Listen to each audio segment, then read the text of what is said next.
और आज लेके आई हम आप सब लोगन के बीच में कहरवा नाच गीत। बहुत प्यारा गीत बा, झक्कास गीत बाटे,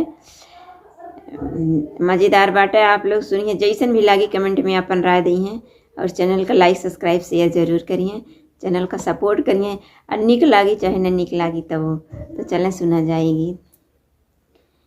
खेतवा में का करी नरम बतिया, कहाँ रहबे मनऊ अधिक रतिया, कहाँ रहबे मनऊ अधिक रतिया।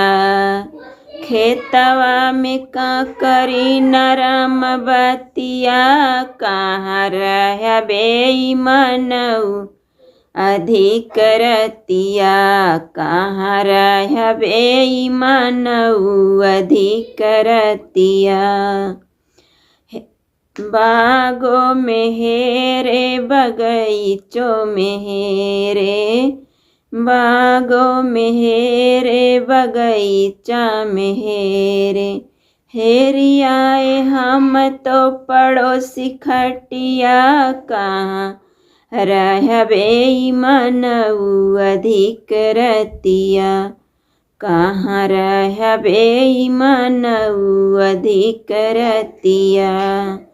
खेतवा में का करी नरम बतिया, कहाँ रहबे मनऊ अधिक रतिया, कहाँ रहबे मनऊ अधिक रतिया।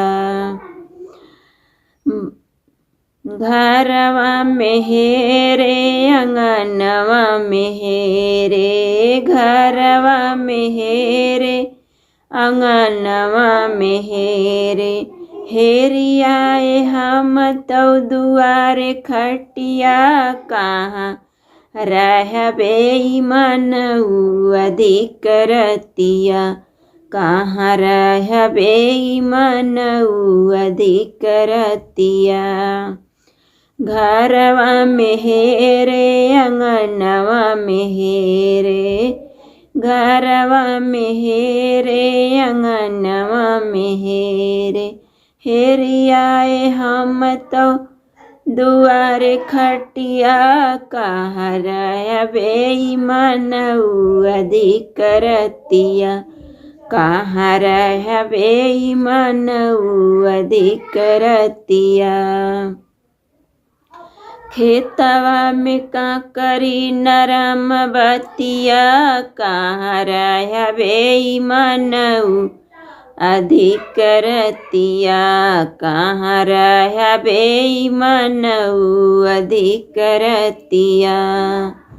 महलों में हेरे दुमहलों में हेरे, महलों में हेरे दुमहलों में हेरे, हेरियाए हम तो संवती खटिया, कहाँ रहबे मनऊ अधिक रतिया, हेरियाए हम तो संवती खटिया, कहाँ रहबे मनऊ अधिक रतिया, कहाँ रहबे मनऊ अधिक रतिया।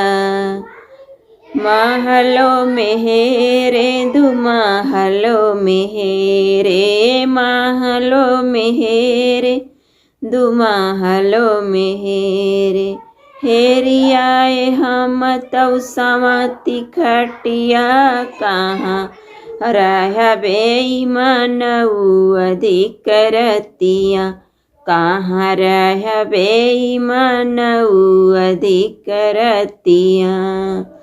खेतवा में का करी नरम बतिया,